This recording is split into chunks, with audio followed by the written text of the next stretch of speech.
Good afternoon and welcome to Mugello for the fifth round of the Radical Esports Cup here on iRacing. It's the 2100 GMT on a Friday split, and once again we're back here on RaceSpotTV and iRacing, bringing you the action here from this great Italian circuit. We're on a bit of a run actually of really twisty circuits that started a couple of weeks ago at Canadian Tire Motorsports Park and arguably runs all the way through to Alton Park on the 6th of May. So still plenty of twisty racetracks to come, including here tonight.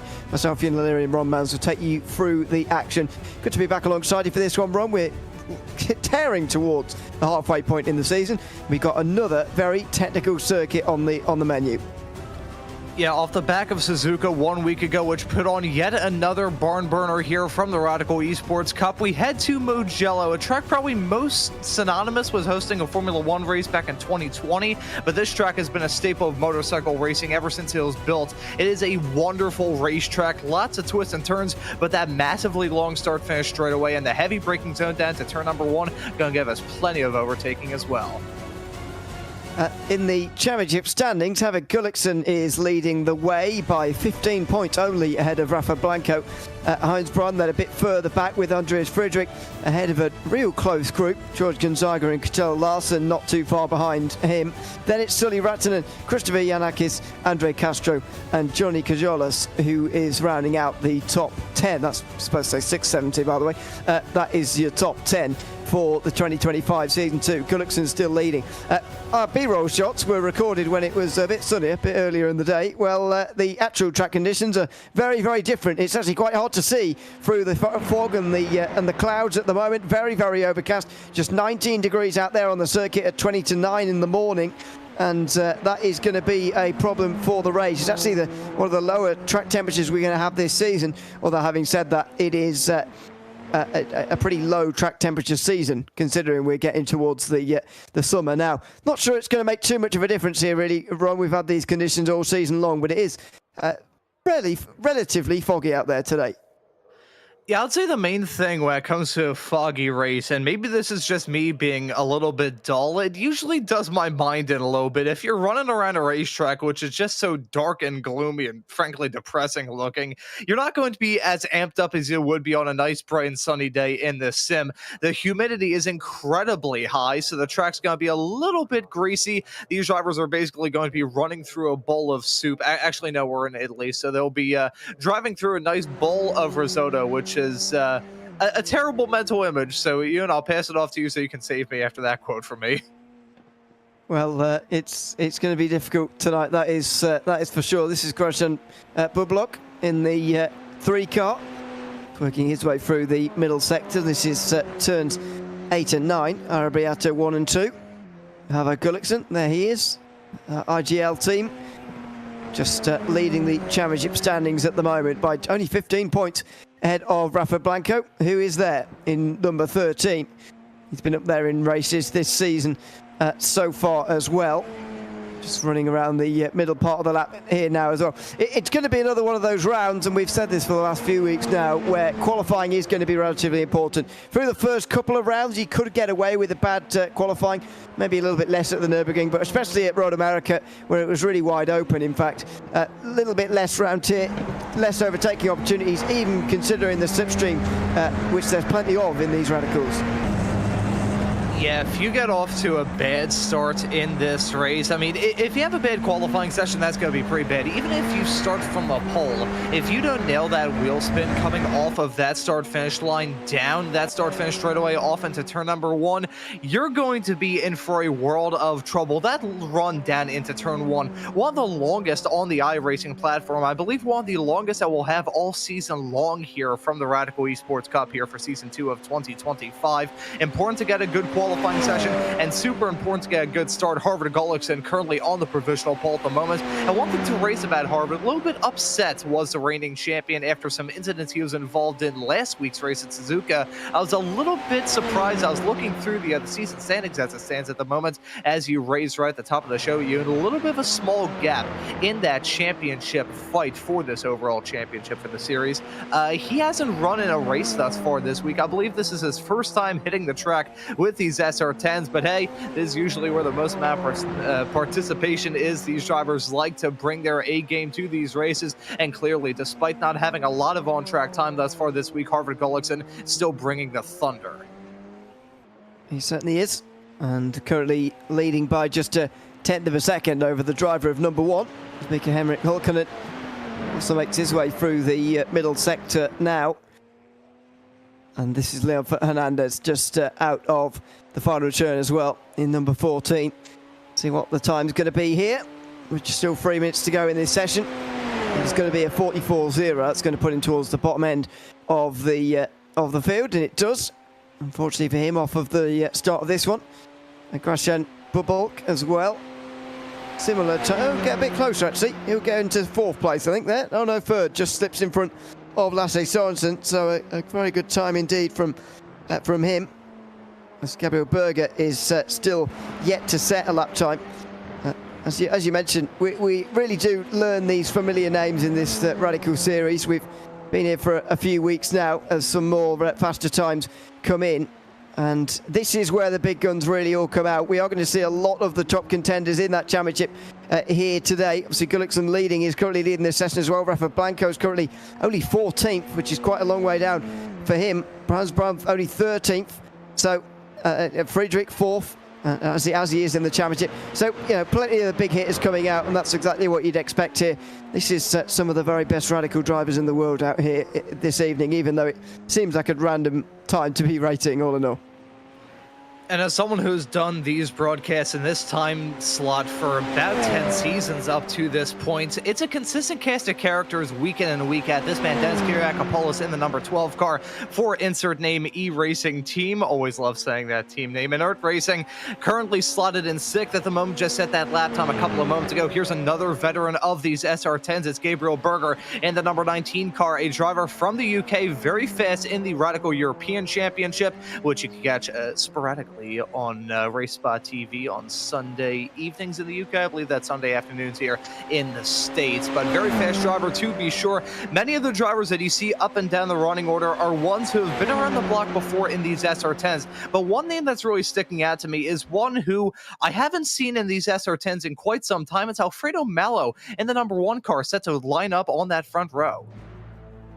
See how he gets on as we get this race underway here in a few moments' time, ready for 14 laps of racing. It's Harvard Gullickson who will take the pole ahead of Alfredo Malo, you just referenced in there. Lasse Sorensen and Andreas Friedrich will share row 2 ahead of Kim-Andre Bjortland and Grashan Bubolk in the 6th position.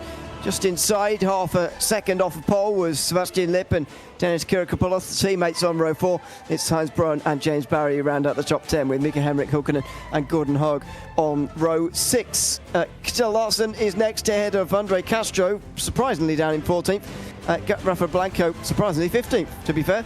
Then Leon Hernandez in 16th. Gabriel Berger and Luke Crowley round out the 9 rows of drivers who set times. Wesley Batista did not set a time, but hopefully will race here from 19th position. You see them all getting onto the grid here and getting ready here for the start of this race. As I mentioned, 14 laps here tonight, which is actually the least we've got in the next 5 weeks or so. It's going to be a few very interesting rounds still to come as we're waiting for a few more to grid up. I can hear someone's engine revving very loudly in the background. Not sure who's doing that at this stage, but anyway, the drivers are now finally getting themselves into positions. Get a couple of minutes, of course, to get themselves there, but once they are, they'll be ready for that long run down towards turn 1. And it is one of the more important starts of the season as we have that run down in towards turn number 1. How will they get on this time round in the 5th round of the iRacing Radical E-Cup? And it's not a good start from the front row there at all. On the outside from Marlowe, he's gone backwards, but moving forwards is the pole sitter. Now under a lot of pressure though, Harvard Gullickson in towards turn number 1 for his teammate, in towards the first braking zone, and he will hold the lead pretty comfortably. And it's not over the man who was alongside him, it's instead alongside his teammate. Oh dear, that was a very big slide in the mid-pack there, and there could be trouble just to the bottom of your camera shot there. There was just a close moment through turn 2. They get away with it in the end, and Harvard Gullickson retains the lead. That could have ended an absolute disaster at the front of the field, but still some close quarter stuff with the two IGL teammates running P1 and P2. Gullikson and Sorensen, they're a little bit like bread and butter in these races. You always see them around and they always go together well. Let's see how those two teammates are going to try and grab command of this race in the early stages.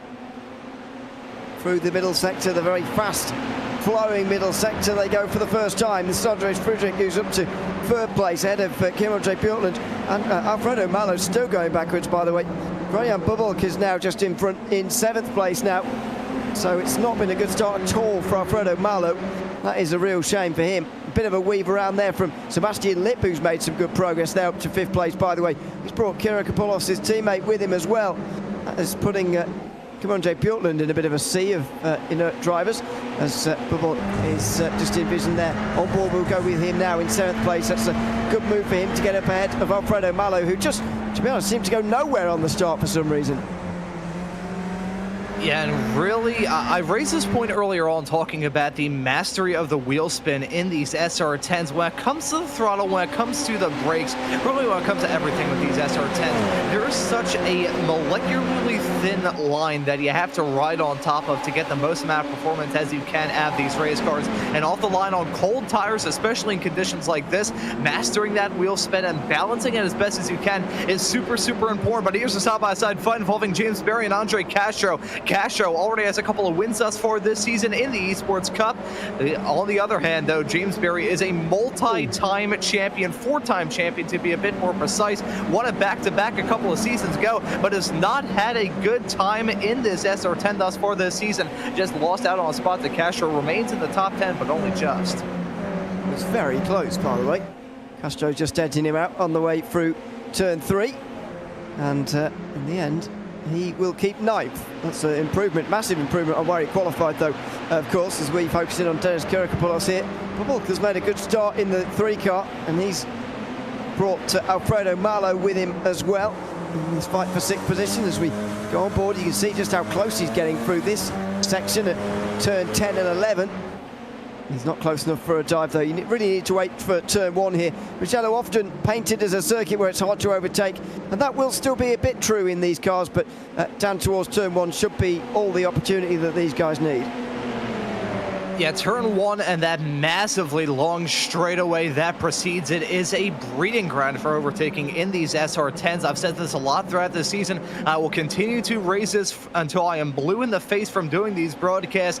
The SR10 probably in the top 5 or even the top 3 of drafting road course cars on the iRacing platform. It's like there's a Hoover stuck to the back of these race cars, sucking them together and hang down these back straightaways. You can really tell this is going to be a close fight involving Bjorklund and Sebastian Lipp. Lipp in that number 10 car, diving down to the inside off into turn number 1, and it looks like he's going to get that move done.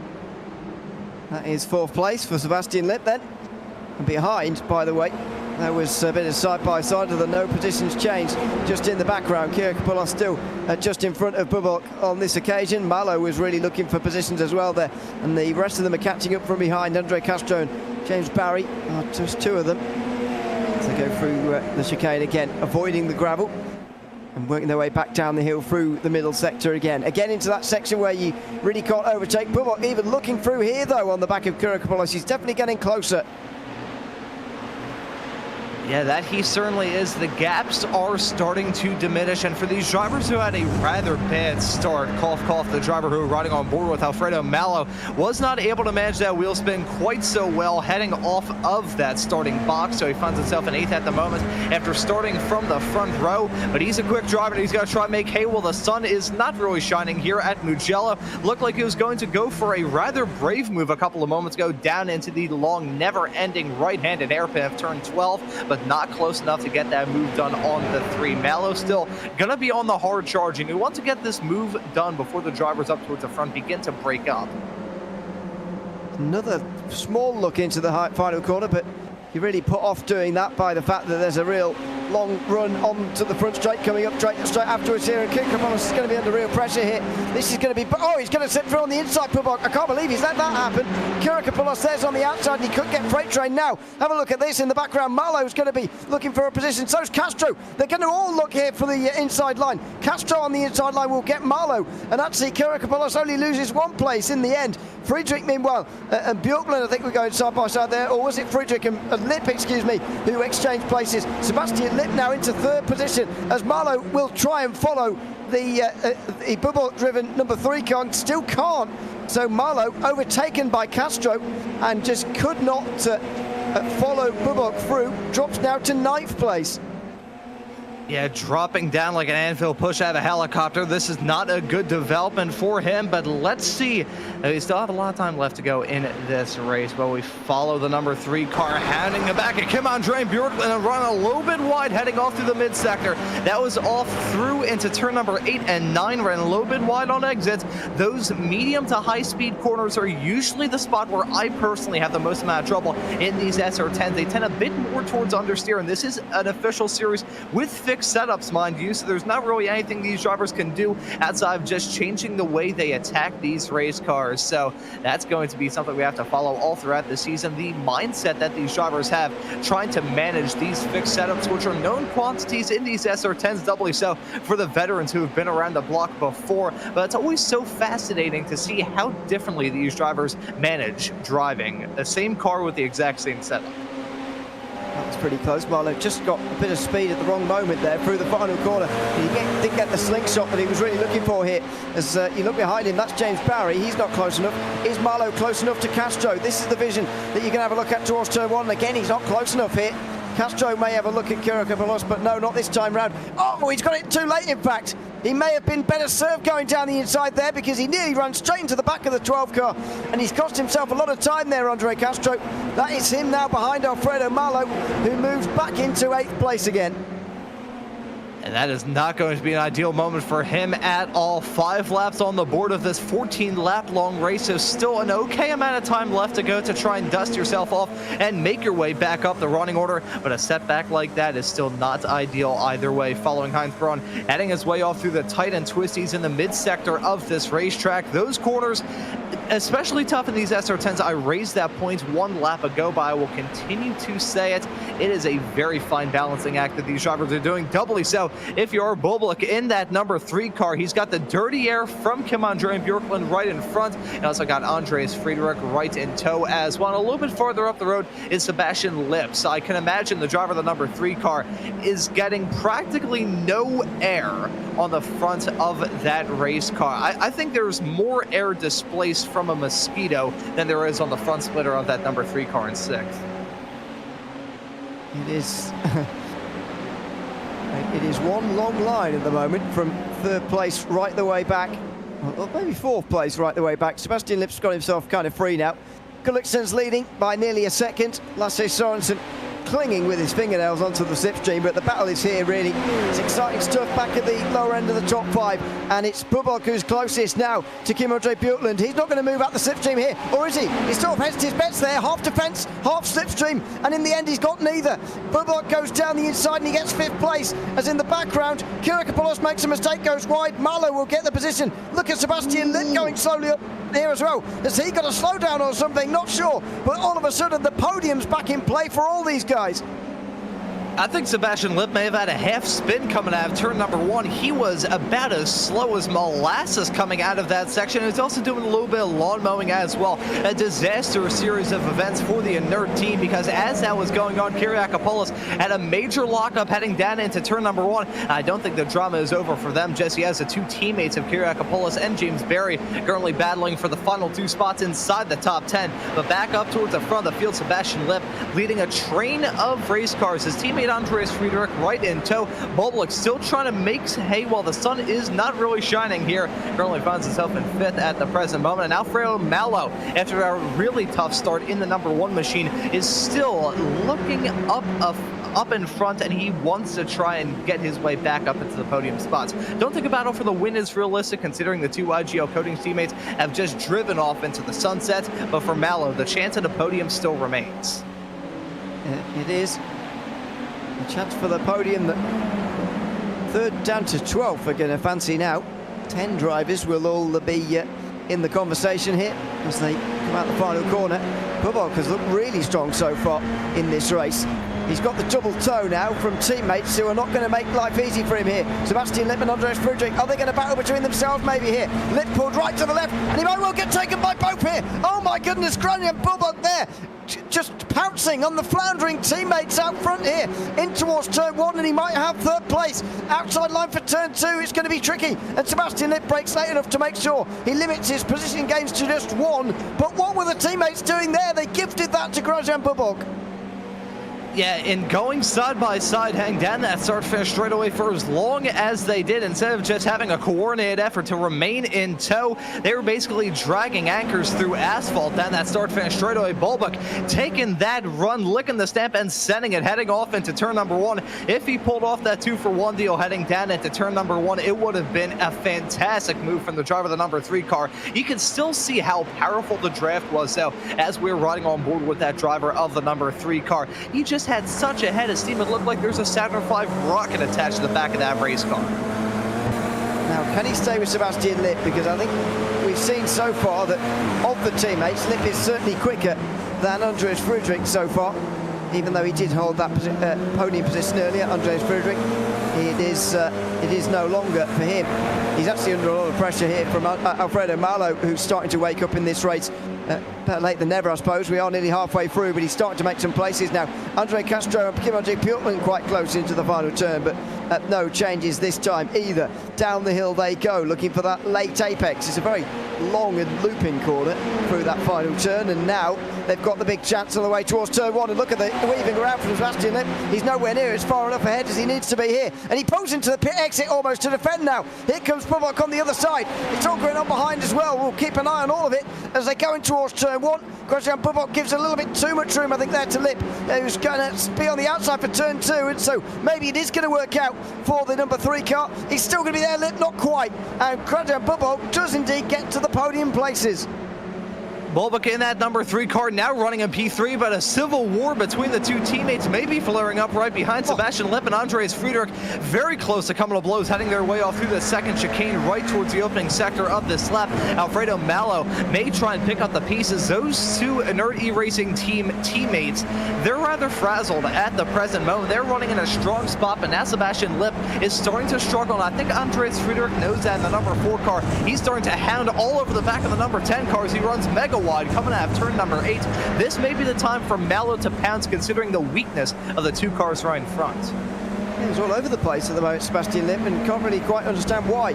Friedrich right in behind him, and just needs to, well, I'm not sure what he can do from this position, Friedrich. He's just got to hope that Lipp gathers himself together here in the next few moments. That will help. Grosjean Bubok goes slightly wide there through turn 12. It's the long right-handed hairpin of Corantayo that he's just got a little bit wrong there, just got a little bit wide. That has given the others a bit of a chance to get back in the game now. On board with Alfredo Malo. He's got Andre Castro right up his rear end, by the way, right now, as Friedrich is right in front of us. This is extremely close. The Butelman just dropped back in the last couple of moments. Castro's right in behind him, and Castro is even going to go for it here. Already side by side in the background as Malo gets closer to Friedrich. Lipp, I'm not sure he's close enough to Bubok. It's all going to happen in towards turn 1 again.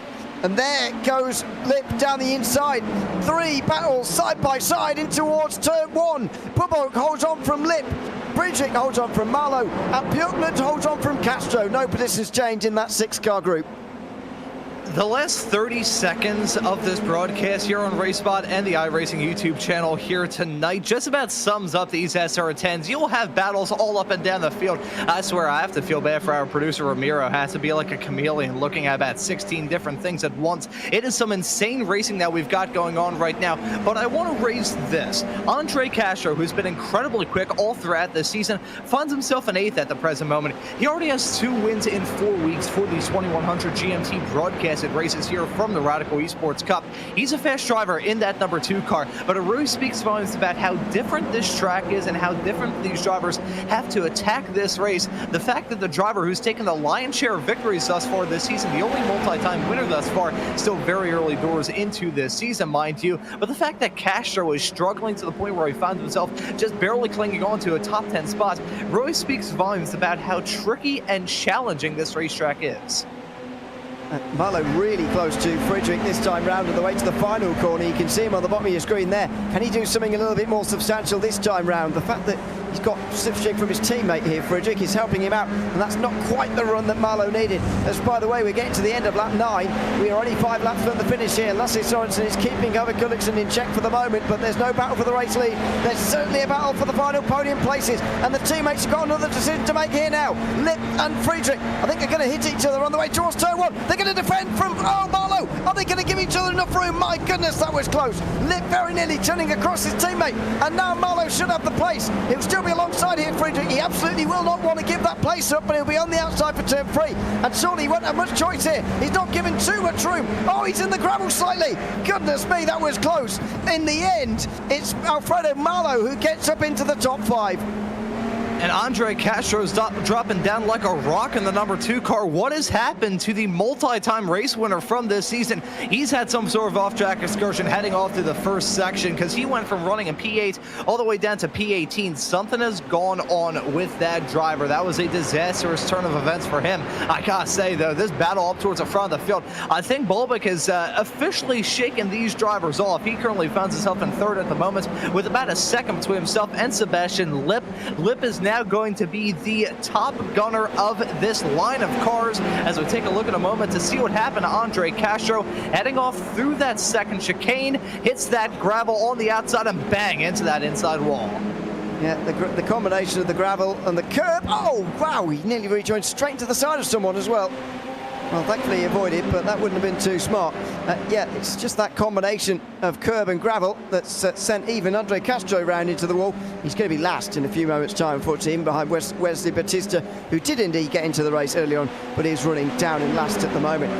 Alfredo Marlow has had a very good final sector here, and he is right on the back of Sebastian Lip. It is no longer a fight for 3rd. It looks like Grazian Bubak is going to have that, but it looks like Marlow is going to want 4th place now. Lip pushes him all the way to the pit exit, on the way down in towards turn number 1. Is he going to have that place? It's a real squeeze. That's the way to do it on the outside at turn 1. Squeeze your rival as much as possible and hope that you've got enough in towards 2. Can he shut the door before 3? Not quite. He's had to run a little bit wide, but Alfredo Marlow can't go through there. And now he's going to hope here, Lip, that his teammate can get involved. Andres Friedrich looks down the inside. He doesn't go for it there, though, down at turn 4. And it will be a concertina effect all the way down.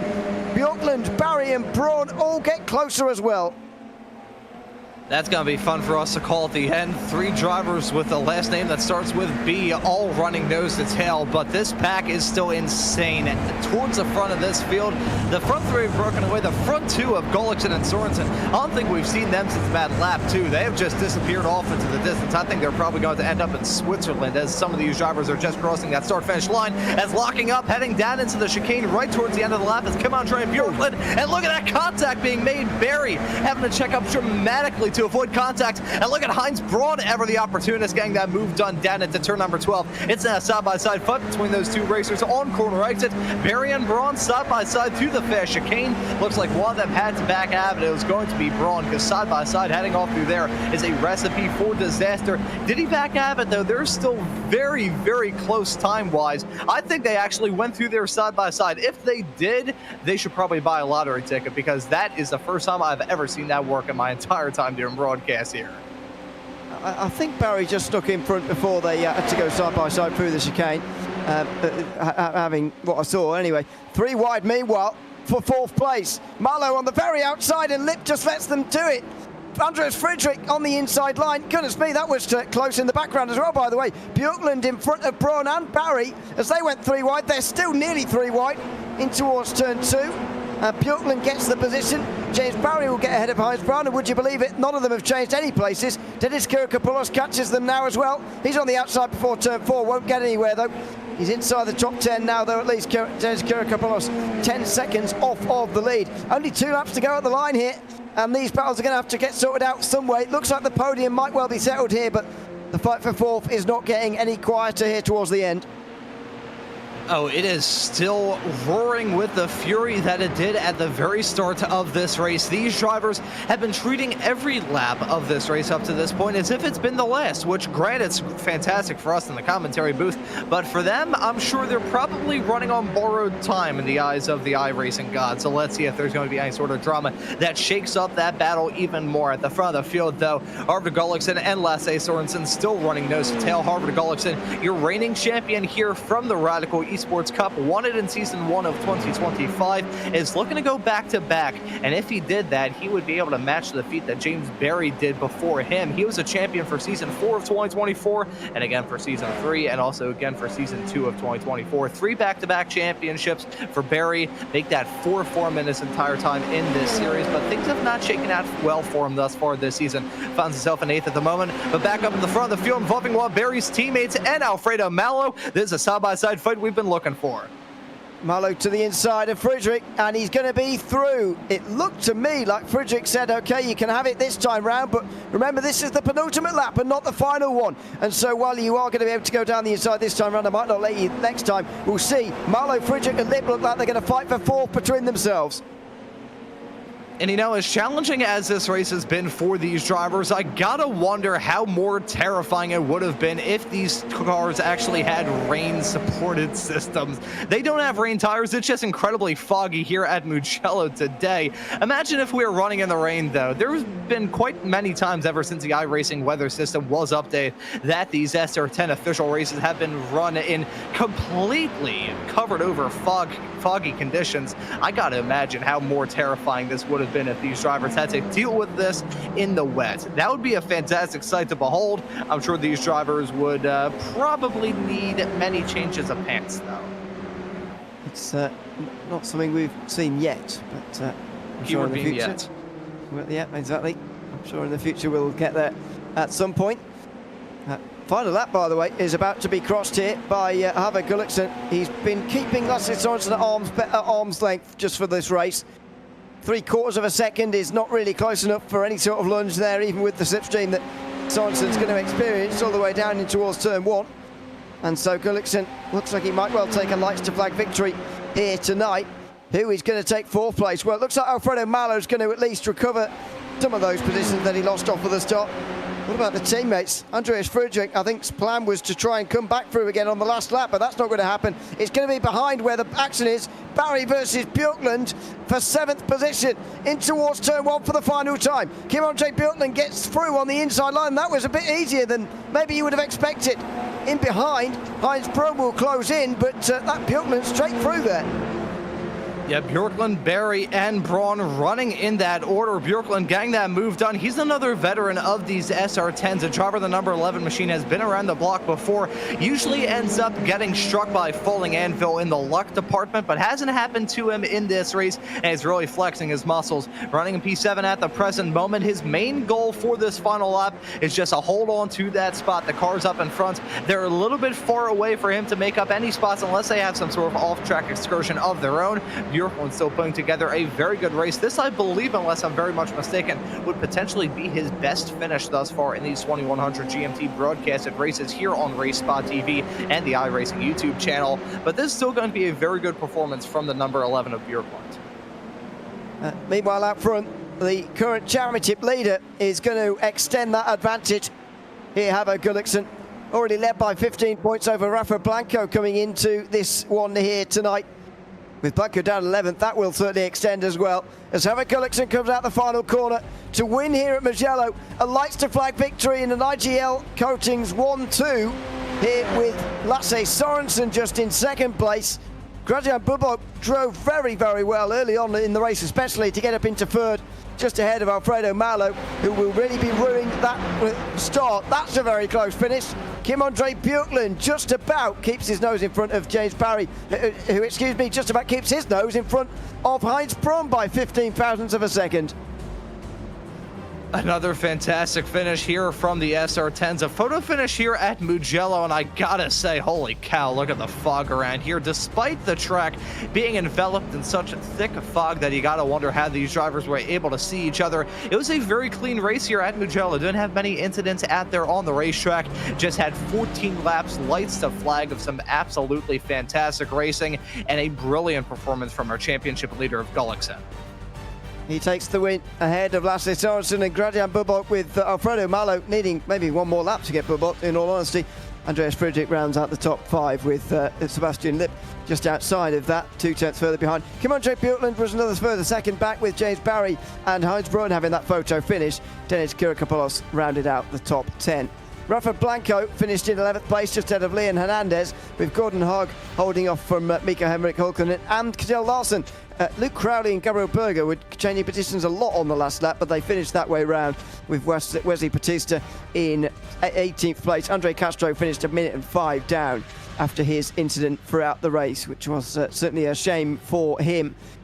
But realistically, that was the only incident we saw here tonight, Ron, and that's fantastic display from all of these guys in terms of not only clean racing, but actually just keeping this car on the road throughout 14 laps. It's not the most difficult car to drive in iRacing, but it's not the easiest either, and this is certainly not the easiest circuit round here at Mugello. Very clean racing, and pretty exciting racing as well, especially when you consider some other categories that have gone round here at Mugello and not provided such exciting racing as we've seen here tonight.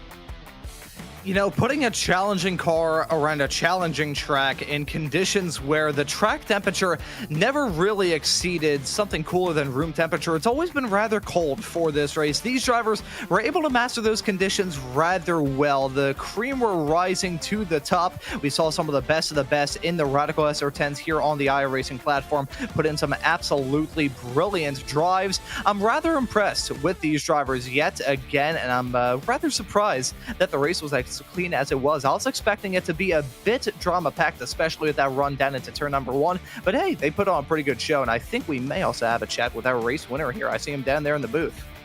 He is waiting for us. Hava Gulliksen, who can now have a chat too. Congratulations on the win tonight. Hava, congratulations on holding on from your teammate. A 1-2 for the team as well. Tell us about how that race was for yourself. It looked like it was a race of controlling from lights to flag. How was it in the car? Thank you. Not full control. We had to push all the way. Lasse is my teammate, but if he is faster than me, he will try to pass me. So yeah, but we are friends and we have respect for each other, but I pushed all the way. We saw at the start of this broadcast you've got the most points so far after 4 weeks of racing here in the Radical E-Cup for Season 2 of 2025. How do you approach that week on week in terms of points? Is that something that even factors into your mind in any of these races when you're going week to week, or have you just ended up there because you've been having some good races so far this season? I've been singling out these broadcast races because the SOF is very high, and then you get more championship points. So all of us race this Friday nights, I think. Yeah, very tactically well done. Well done on winning the race here tonight, and I'm sure getting a load more points as well towards that. And we'll see you again very soon. See you soon. Bye-bye. Thanks very much. Let's have a Gulliksen, who wins here tonight from Mugello, and Lasse Sorensen just finished behind him in second place. Congratulations, Lasse, on second. It was about half a second between you and your teammate towards the end, and as Savage was just telling us there, if you were close enough, then you were going to go for the move. But how close to being close enough do you feel you got, if that makes sense, over the course of this race? Oh, I think I was pretty close, but we had teammates. We are P1, P2. I was happy with that, so I just maintained the gap, but Håvard's pace today was completely insane in front there, and being behind is so difficult, especially in Sector 2 and the start of Sector 3 because of the dirty air, so it's really struggling with the front tires to keep up with the pace there. So yeah, I'm super happy with the week so far. And is it a circuit a little bit of two halves here? Because a lot of the racing at Mugello you see in other categories, it is very difficult to pass around here. In towards turn 1, these cars had quite a good chance at overtaking, but as you say, through the middle sector, it must have been quite difficult to follow. Does it feel like a circuit of two halves, a strange circuit maybe to drive in these cars? No, I really like it in the Radical. It's a good rhythm and flow in the track. So you have, of course, difficult sections, and you have to always maintain throttle input and also the steering input to just keep the tires in a certain window. But no, I really like the combo. It's been a blast this week. Absolutely. Well, congratulations on finishing second in the broadcasted split, and thanks for coming to chat to us at the end as well. Thank you so much. Thanks very much. Lasse Sorensen, second place here tonight at Mugello. Well, that's just about going to do it for us here this week in the Radical Esports Cup here from Mugello. We'll be back next week as our train of difficult circuits in terms of twists and turns come. It's Road Atlanta on the 25th of April. We'll be live from 2100 GMT as always. The week after that, by the way, it's Phillip Island, and the week after that, Oulton Park. So plenty of difficult circuits still to come on this calendar. If you're with us on RaceSpotTV, then don't forget to join us in all the other radical racing that goes on throughout the weekends, as well as these broadcasts on Friday evenings as well. Big thanks to everyone who's been tuned in tonight, though. I've been Ewan O'Leary alongside Ron Mounds, and Romero Augustin Cisneros has been behind the cameras. Until we see you next Friday at Road Atlanta, it's goodbye for now.